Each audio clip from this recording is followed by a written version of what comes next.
اور صحیح بخاری کی 694 نمبر حدیث اور اگلی 695 نمبر حدیث. میں کہتا ہوں یہ دونوں کڑوی گولیاں ہیں ان مولویوں کے لیے اور یہ ساروں کے لیے, بریلوی, دیوبندی, اہل حدیث, شیعہ, جو سب اس قسم کے فتوے دیتے ہیں نا کہ ایک دوسرے کے پیچھے نماز نہیں ہوتی ہے, ان کے لیے یہ کڑوی گولیاں ہیں. 695 نمبر حدیث جو صحیح بخاری میں ہے اس کے اوپر تو امام بخاری نے باب باندھ دیا ہے کہ باغی اور بدعتی کے پیچھے نماز پڑھنے کا حکم ہے خلیفۃ المسلمین سیدنا عثمان غنی رضی اللہ تعالیٰ عنہ علیہ السلام کی طرف سے کہ باغیوں اور بدعتیوں کے پیچھے نماز پڑھو. امام بخاری نے باب باندھا اور پہلے تعلیقاً روایت حسن بصری کا قول لے کر ہے تابعی رضی اللہ تعالیٰ عنہ علیہ السلام المتوفى 110 ہجری کہ حسن بصری کہتے ہیں جو بخاری اور مسلم کے راوی ہیں کہ بدعتی امام کے پیچھے نماز پڑھ لے اس کی بدعت کا وبال اسی پر ہوگا. اور پھر نیچے روایت لے کر ہے امام بخاری 695 نمبر صحیح بخاری میں جو مولویوں کے گلے سے نیچے نہیں اترتی کہ سیدنا عثمان غنی رضی اللہ تعالیٰ عنہ کو جب باغیوں نے محصور کر لیا, مسجد میں آنے پر پابندی لگا دی ان کے دور خلافت میں, لوگ حاضر ہوئے, کہا اے امیر المومنین ہمارے امام تو آپ ہیں اور یہ فتنوں کا امام بدعتی امام مسجد پر قابض ہے اور نمازیں پڑھاتا ہے, ہمیں اندیشہ ہے کہ ہم کہیں گناہگار نہ ہو جائیں ان کے پیچھے نماز پڑھ کے. تو سیدنا عثمان نے یہ نہیں کہا اپنی 1.5 اینٹ کی مسجد لادا بنا لو, حالانکہ سب سے بڑی چیز ان کی سٹیک پہ لگی ہوئی تھی خلافت. سیدنا عثمان نے کہا کہ نماز ہی تو مسلمانوں میں ایک نیکی کا کام ہے, تم انہی کے پیچھے نمازیں پڑھا کرو جب تک یہ نیکی کا کام کرے, ان کا ساتھ دو, جب برائی کرے ان سے الگ ہو جاؤ, نمازیں ان کے پیچھے ہی پڑھو. بدعت کی 2 قسمیں ہیں, بدعت مکفرہ اور بدعت مفسقہ. بدعت مکفرہ کا مرتکب کافر ہو جاتا ہے اور بدعت مکفرہ کے مرتکب کے پیچھے نماز پڑھنا سرے سے باطل ہے. وہ ایسے ہے کہ جیسے کسی یہودی یا عیسائی یا کسی سکھ یا ہندو کے پیچھے نماز پڑھنا ہے, کیونکہ وہ کفر کا ارتکاب کر کے کافر ہو چکا ہے, اس کے پیچھے نماز سرے سے باطل ہے. بدعت مکفرہ کی چند مثالیں میں پیش کر دیتا ہوں. جیسے کہ اللہ رب العزت جل شانہ کے بارے میں کوئی ایسا کفریہ عقیدہ رکھے, ایسی بدعت اور ایسا بدعتی عقیدہ رکھے جس سے تکفیر ہوتی ہو, یعنی اللہ رب العزت کے بارے میں عقیدہ رکھے کہ اللہ جھوٹ بول سکتا ہے, نعوذ باللہ, اللہ ظلم کر سکتا ہے, نعوذ باللہ تعالی, یا اللہ تعالیٰ کو مقید مانے, اللہ تعالیٰ کے لیے جسم ثابت کرے, مجسمی والا عقیدہ رکھے, مجسمین والا عقیدہ وہ رکھتا ہو, یا اللہ تعالیٰ کے لیے جہت و مکان کو وہ ثابت مانتا ہو, یا اسی طرح اللہ رب العزت کے بارے میں اللہ کی صفات کمالیہ کا منکر ہو, یا صفات ثبوتیہ کو اللہ کے لیے جو صفات ثبوتیہ اس کا انکار کریں, یا اللہ کے لیے صفات سلبیہ کا اثبات کرے جن سے اللہ رب العزت کی ذات کو پاک اور منزہ ثابت کرنا ہوتا ہے, وہ چیزیں اللہ کے لیے ثابت کرے, عیب, نقص یا عجز ثابت کرتا ہے. اسی طرح انبیاء علیہم الصلوات و تسلیمات کے بارے میں انبیاء کی عصمت کا انکار کر دیتا ہے, یا نبی کریم صلی اللہ علیہ وآلہ وسلم کے آخری نبی ہونے کا انکار کرتا ہے. یوں کہے کہ نبی کریم علیہ الصلوۃ والسلام کے بعد بھی کوئی نبی آ جائے تو حضور کی ختم نبوت میں کوئی فرق نہیں آتا, یا یوں کہے کہ نبی کریم علیہ الصلوۃ والسلام کا خاتم ہونا بئی معنی ہے کہ آپ کا زمانہ انبیاء سابق کے بعد اور آپ سب میں آخری نبی ہیں. یہ عوام کا خیال ہے اور اہل فہم پر روشن ہے کہ تقدم یا تاخر زمانے میں بھی ذات کچھ فضیلت نہیں ہے. یا نبی کریم صلی اللہ علیہ وآلہ وسلم کے علم پاک کو رذیل چیزوں کے علم کے ساتھ تشبیہ دے, یا نعوذ باللہ یہ کہے کہ حضور علیہ الصلوۃ والسلام سے شیطان کا علم زیادہ ہے, یا اسی طرح کئی اور کفریہ عقائد اور ایسی بدعت کا مرتکب ہو جو بدعت مکفرہ ہو. مثال کے طور پہ قرآن مجید کے بارے میں یہ عقیدہ رکھے کہ یہ جو ہمارے پاس مسلمانوں کے پاس قرآن موجود ہے یہ قرآن اصلی نہیں ہے, اس میں کمی زیادتی کر دی گئی ہے, اس میں تحریف ہوئی ہے. تو ایسی بدعت کا مرتکب جو ہے وہ بدعت مکفرہ کا مرتکب ہے, اس کے پیچھے نماز سرے سے باطل ہے. یا غیر نبی کو انبیاء علیہم الصلوات و تسلیمات سے افضل ہونے کا عقیدہ رکھتا ہو تو یہ بدعت مکفرہ ہے. یا اس کے علاوہ دیگر جو جو بدعات مکفرہ ہیں ان کا عقیدہ رکھتا ہوں، یا یوں کہے کہ نعوذ باللہ نبی کریم علیہ الصلوۃ والسلام مر کے مٹی میں مل گئے ہیں، یا یہ کہے کہ نبی کا مقام جو ہے وہ بڑے بھائی کا سا ہے،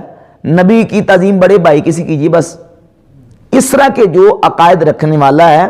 وہ بدعات مکفرہ کا مرتکب ہے۔ یا نبی کریم علیہ السلام کے صحابہ کے بارے میں یہ کہے کہ تمام صحابہ گمراہی پر جمع ہو گئے، علی ھذا القیاس، اس طرح کے جو بدعتی عقیدے رکھنے والا ہے وہ بدعات مکفرہ کا مرتکب ہے۔ بدعات مکفرہ کے مرتکب کے پیچھے نماز سرے سے باطل ہے، ایسے ہے جیسے کسی یہودی یا عیسائی کے پیچھے نماز پڑھنا یا کسی ہندو یا سکھ کے پیچھے نماز پڑھنا، بالکل سرے سے باطل ہے۔ اب آ جائیں دوسری بدعت، بدعات مفسقہ، وہ بدعت جس کے ارتکاب سے بندہ کافر تو نہیں ہوتا، البتہ گمراہ ہو جاتا ہے، فاسق ہو جاتا ہے۔ تو بدعت مفسقہ کے مرتکب کے پیچھے نماز کا حکم کیا ہے؟ اس کی دو صورتیں بنتی ہیں۔ ایک صورت تو یہ کہ ایسا بدعتی آئمہ جور میں سے ہے، ظالم بادشاہ ہے، ظالم حکمران ہے، متغلب ہے، زبردستی جو وہ کسی کے سر پہ آ کے تلوار لے کے بیٹھ گیا، تو اب اس صورت میں اس کے شر سے، اس کے فتنے سے بچنے کے لیے اس کے ساتھ نماز میں شریک ہونا، اس کے پیچھے نماز ادا کرنا، اس کے فتنے سے بچنے کے لیے یہ درست ہے۔ اور اگر وہ ائمہ جور میں سے نہیں ہے اور کوئی مجبوری بھی نہیں ہے اور اس طرح کی کوئی مجبوری والی پوزیشن اور صورت نہیں ہے، تو پھر اس کے پیچھے نماز پڑھنا کیا ہے؟ مکروہ تحریمی ہے۔ امام بخاری رحمۃ اللہ علیہ نے اپنی کتاب خلق و افعال العباد، یہ ان کی کتاب ہے، دار الکتب العلمیہ بیروت سے چھپی ہے، اس کے صفحہ نمبر 11 پر امام بخاری رحمۃ اللہ علیہ امام احمد ابن حنبل رحمہ اللہ کا فتویٰ پیش کرتے ہیں کہ امام احمد ابن حنبل رحمۃ اللہ تعالی فرماتے ہیں، ما ابالی صلیت خلف الجہمی الرافضی ام صلیت خلف الیہود والنصارى، کہ مجھے کوئی پرواہ نہیں ہے، میرے نزدیک برابر ہے میں کسی جہمی یا رافضی کے پیچھے نماز پڑھوں یا میں کسی یہودی یا عیسائی کے پیچھے نماز پڑھوں۔ یہودی اور عیسائی اور جہمی اور رافضی کے پیچھے نماز پڑھنا میرے نزدیک کیا ہے؟ برابر ہے۔ اور فرماتے ہیں ولا یسلم علیہم، ان کو سلام بھی نہ کیا جائے، ولا یعادون، ان کی عیادت بھی نہ کی جائے بیمار ہو جائے، ولا یناکحون، اور ان کے ساتھ نکاح بھی نہ کیے جائے، ولا یشہدون، اور ان کے نماز جنازہ میں شرکت بھی نہ کی جائے، ولا توکل ذبائحہم، اور ان کا ذبیحہ بھی نہ کھایا جائے، ان کا ذبح کردہ جانور نہ کھایا جائے۔ یہ امام احمد بن حنبل کا فتویٰ ہے، اور اس فتوے کو تائیداً امام بخاری رحمۃ اللہ اپنی کتاب خلق و افعال العباد میں لے کے ہیں۔ امام بخاری کا بھی یہی موقف ہے کہ ان کے پیچھے نماز درست نہیں ہے۔ بدعت مکفرہ کے مرتکب کے پیچھے نماز سرے سے درست نہیں، بلکہ نماز کیا؟ باطل ہے، ایسے ہیں جیسے کسی یہودی یا عیسائی کے پیچھے نماز پڑھنا ہے۔ امام مالک رحمۃ اللہ علیہ کا فتویٰ امام ابن زمانین نے بیان کیا ہے اپنی کتاب اصول سنہ میں۔ ابن سہنون مالکی رحمۃ اللہ علیہ، سہنون فرماتے ہیں قال اشہب سئل مالک، حضرت اشہب سے پوچھا گیا، حضرت اشہب فرماتے ہیں امام مالک رحمۃ اللہ علیہ سے قدریہ کے بارے میں پوچھا گیا، اصول سنہ کی جلد 987۔ تو امام مالک رحمۃ اللہ علیہ نے فرمایا قوم سوء، یہ بڑے برے لوگ ہیں، فلا تجالسوہم، ان کے پاس مت بیٹھو، قیل ولا یصلی خلفہم، کہا گیا کیا ان کے پیچھے نماز بھی نہ پڑھی ہے؟ تو فقال نعم، فرمایا کہ ہاں ان کے پیچھے نماز بھی نہ پڑھی ہے، ان کے پیچھے نماز مت پڑھو۔ امام مالک کا بھی یہی فتویٰ ہے، امام احمد بن حنبل کا بھی یہی فتویٰ ہے، امام بخاری کا بھی یہی فتویٰ ہے کہ بدعت مکفرہ کے قائل کے پیچھے، مرتکب کے پیچھے نماز درست نہیں، نماز ان کے پیچھے کیا ہے؟ باطل ہے۔ تو اب ان روایات سے یہ بالکل بات واضح ہو گئی۔ اب رہ گیا مسئلہ بدعت مفسقہ کے مرتکبین کا کہ ان کے پیچھے نماز۔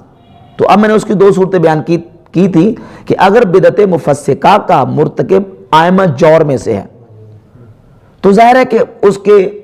کوڑے کا، اس کی تلوار کا مسئلہ ہے، اندیشہ ہے، خدشہ ہے کہ وہ تکلیف دے گا، اذیت دے گا، اور اذیت انہوں نے دی ہے، اس لیے ان کے پیچھے نماز پڑھنا جائز ہے، تاکہ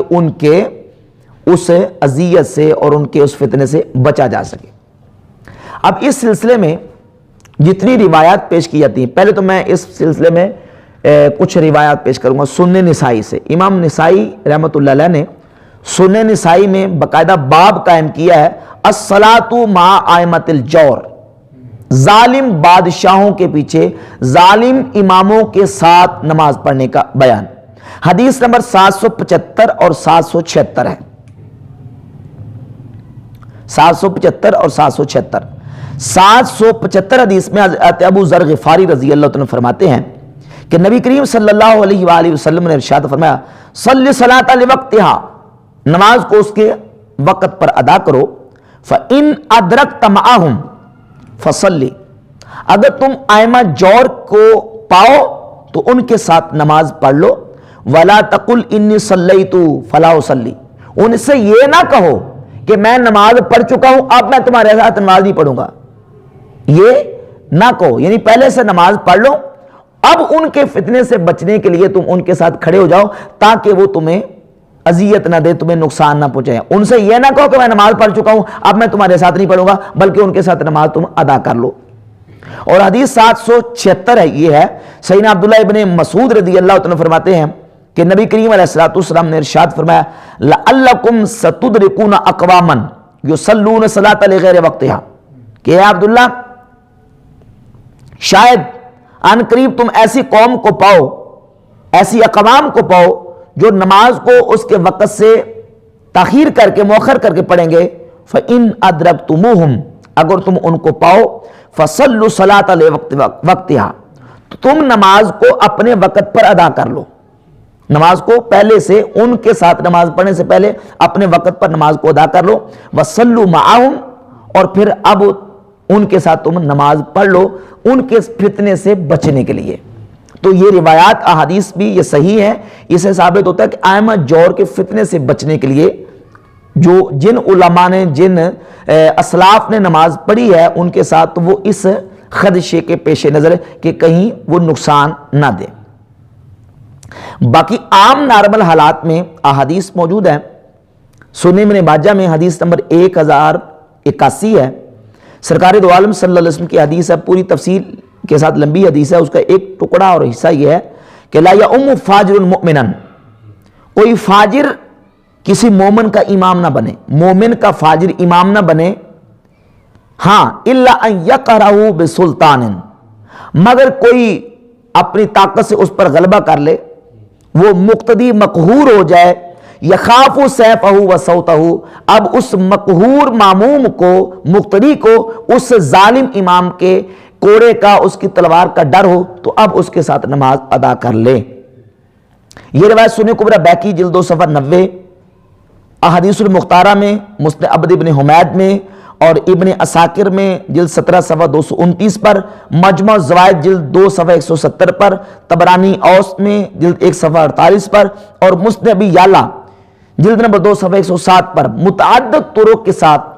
یہ روایت موجود۔ اگرچہ ابن ماجہ کا یہ طریق جو ہے یہ کچھ کمزور ہے، ضعیف ہے، لیکن اس کے متعدد طرق جو ہیں وہ اس کی